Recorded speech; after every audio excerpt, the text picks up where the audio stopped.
J'étais une employée frustrée, je travaillais beaucoup dans 2 entreprises. Je travaillais dans une banque 8 heures par jour, mais 4 heures dans une école, j'étais professeure.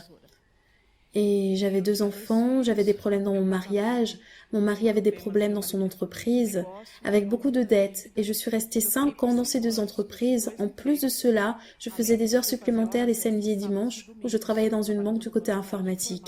Je travaillais plusieurs heures les fins de semaine. Ceci était une partie de mon salaire. Je recevais mon salaire un jour et l'autre jour, je n'avais plus rien. Je suis restée pendant 5 ans dans cette situation, avec des dettes, désirant une promotion car je me donnais beaucoup, j'étudiais et tous reconnaissaient mon travail, mais je ne réussissais pas à être promue. Mon mariage était un enfer, nous étions sur le point de nous séparer, je ne restais quasiment pas avec mes enfants car c'était ma mère qui s'occupait d'eux. J'avais juste une petite heure par jour où je passais par là pour voir mes enfants et directement je retournais dans l'autre travail. Et ma vie fut ainsi pendant beaucoup de temps avec une forte angoisse. Je suis arrivée à l'église totalement sans espoir. J'ai décidé lorsque je suis arrivée à me remettre corps, âme et esprit. Et j'étais décidée à croire à tout ce qui serait dit. Au début, j'avais beaucoup de doutes. Je ne croyais pas trop aux propos et je laissais mon intellectualité parler et je me disais, mais quels sont ces propos? Mais pourquoi cela? Et je doutais même des gens qui se sentaient mal jusqu'à ce que moi-même je me sente mal. Vous manifestiez avec une entité. Oui, évêque. Elle se sentait mal et manifestait avec un démon. Je manifestais tous les jours. J'entrais à l'église, n'importe où cela pouvait être, dans n'importe quelle ville, j'entrais et je manifestais déjà. Qu'est-ce que tu mets dans ces pensées à propos de la campagne d'Israël par rapport à la parole de Dieu? Qu'est-ce que tu mets? Qu'est-ce que tu mets? Tu la trompes comment? Tu la trompes comment?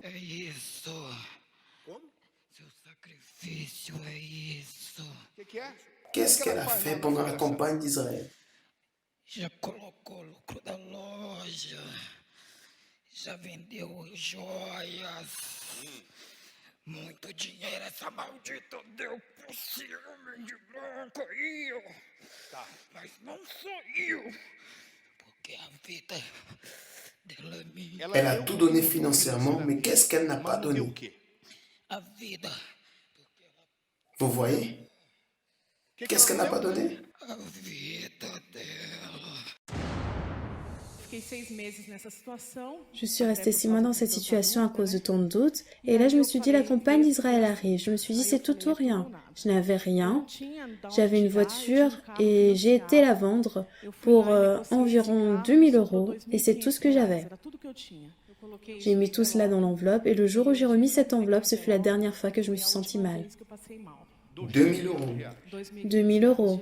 Et de là, je fus baptisée du Saint-Esprit et ce fut la première chose qui arriva. Et à partir de là, de ce premier sacrifice, vous avez été délivré des démons. Oui. Vous n'avez plus manifesté. Je suis descendue délivrée, je n'ai plus jamais manifesté.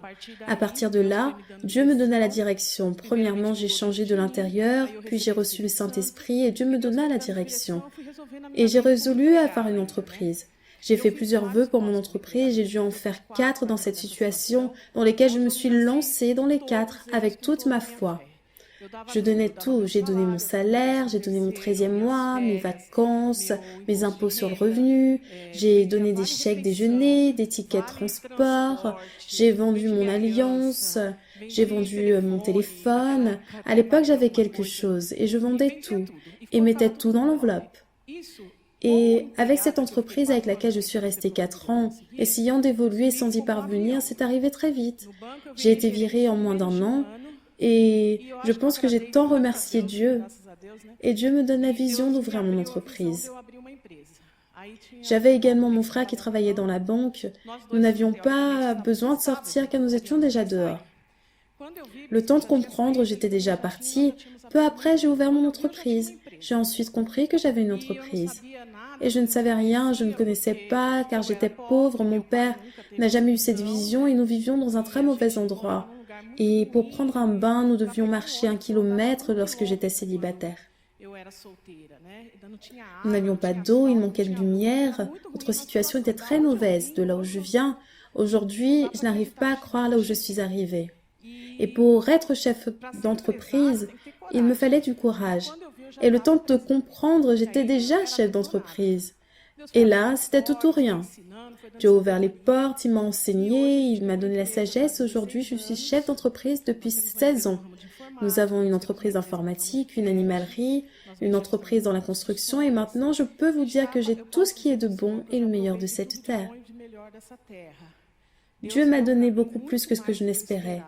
J'ai plusieurs immeubles, plusieurs maisons, plusieurs voitures, les voitures que j'ai déjà sacrifiées. Là, c'est la dernière entreprise que j'ai sacrifiée à la campagne d'Israël et c'est le siège d'une entreprise. Et cela vaut combien? Lorsque j'ai sacrifié, c'était 1 400 000. Là, c'est l'animalerie, l'élevage. Et là, c'est un autre immeuble que j'ai acheté qui vient d'être terminé. Là, c'est la maison. Une maison encore, une maison à Sao Paulo. Là, c'est pour l'immeuble à Camboriú, j'ai un terrain là-bas. J'ai une maison de campagne face à la mer. À la mer, hein? Ici, c'est une maison à Umerim, merveilleuse, une maison de campagne. Cette voiture, j'ai encore. Vous avez sacrifié combien de voitures à la campagne d'Israël? Plus de 10. Plus de 10? Même des motos? J'ai des motos également et je suis de nouveau dans cette campagne d'Israël. Ah, vous êtes de nouveau. Oui, je ferai un plus grand vœu que le précédent. Plus grand que le 1 400 000. Plus grand que le 1 400 000. Évêque, lorsque Dieu me demande quelque chose, ce n'est plus à moi, je ne réussis pas à rester avec. Et cet immeuble qui apparaît juste là, ici, est une salle commerciale. J'allais donner cela. Sauf que Dieu m'a donné une idée. Et j'ai pensé que je ne pouvais pas sacrifier l'autre. J'ai cherché, Dieu a béni, j'ai réussi à faire en sorte que l'autre puisse être sacrifié. Et là, j'ai compris que je ne vais pas donner l'autre, mais celui-ci qui est bien plus grand et bien plus grand que celui que j'ai donné la dernière fois.